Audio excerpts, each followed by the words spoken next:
श्योपुर नगर पालिका एक बार फिर सवालों के घेरे में है। पुरानी सब्जी मंडी में टॉयलेट तोड़े जाने के विवाद के बाद अब श्री हजारेश्वर मेले को लेकर भी अनियमितता और मनमर्जी के आरोप लग रहे हैं।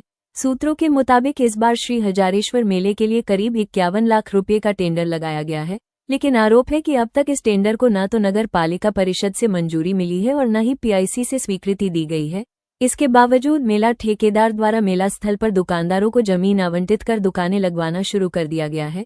ठेकेदार पर पहले भी आरोप लग चुके हैं कि वो मेले में मछली प्रदर्शनी छोड़कर चला गया था। साथ ही तय समय से करीब 20 दिन अधिक मेला लगाने और साफ सफाई की राशि बकाया होने के आरोप भी सामने आए थे। नगर पालिका परिषद के पार्षदों का आरोप है कि इन मामलों को लेकर नगर पालिका द्वारा ठेकेदार को नोटिस भी जारी किया जा चुका है। इसके बावजूद फिर उसी ठेकेदार को लेकर सवाल उठ रहे हैं।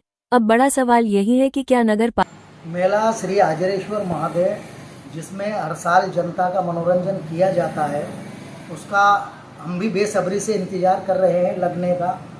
और जनता के साल भर का मनोरंजन का साधन मेला होता है, लेकिन इसमें बहुत सी अनियमितताएं हैं।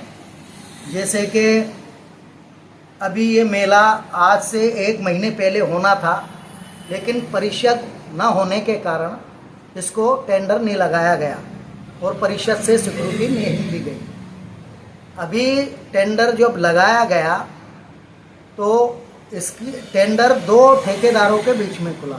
एक की आई 32 लाख की रेट और एक की है कुछ 51 लाख की समथिंग रेट।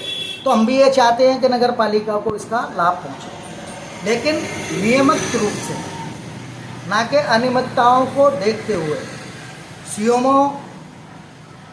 सीओमओ द्वारा बिना वर्क ऑर्डर के मेला श्री हजारेश्वर में मेला लगवा दिया गया। जबकि नियम ये है कि मेला जब तक परिषद इसको मंजूरी ना दे, आप मेला नहीं लगवा सकते। ये 50 लाख से ऊपर का है, इसको पीआईसी भी स्वीकृत नहीं करेगी, इसको परिषद स्वीकृति देती है। बिना वर्क ऑर्डर के ठेकेदार द्वारा सीओमओ की जाने क्या साठ गांठ है कि उसको बिना वर्क ऑर्डर के मेला लगवा दिया।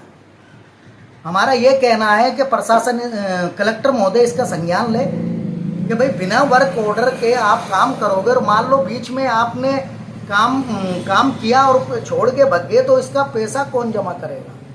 सीओमओ या अन्यथा कोई और? यानी कुल मिलाकर मेले में भ्रष्टाचार हो रहा है। तमाम अनियमितताएं हैं। श्री हजारेश्वर मेले तो वर्षों की भांति लगाया जाता है, लेकिन हमारे बिना पसंद के मेले को अवैध तरीके से लगाया जा रहा है। ये गलत है, क्योंकि सीओमओ की क्या मिली भगत है। सीओमओ ने उस मेरे ठेकेदारों को आदेश कर दिया है, मेला लगाना शुरू कर दिया है। ये बिल्कुल सरासर गलत है, क्योंकि ये नियम के विरुद्ध है। क्योंकि ये मेला विधिवत तरीके से वर्क ऑर्डर के अनुसार ही होना चाहिए। और मेरा ये एक दौर पॉइंट है कि मछली जो प्रदर्शनी लगाई थी इन्होंने, जो बिल्कुल पूरी तरीके से मेला लगाया गया, उसके बाद ये प्रदर्शनी को छोड़ के चला गया, मछली सड़ती रही। नगर पालिका ने अपने खर्चे से उसको मछली प्रदर्शनी को हटवाया गया और साफ सफाई करवाई गई।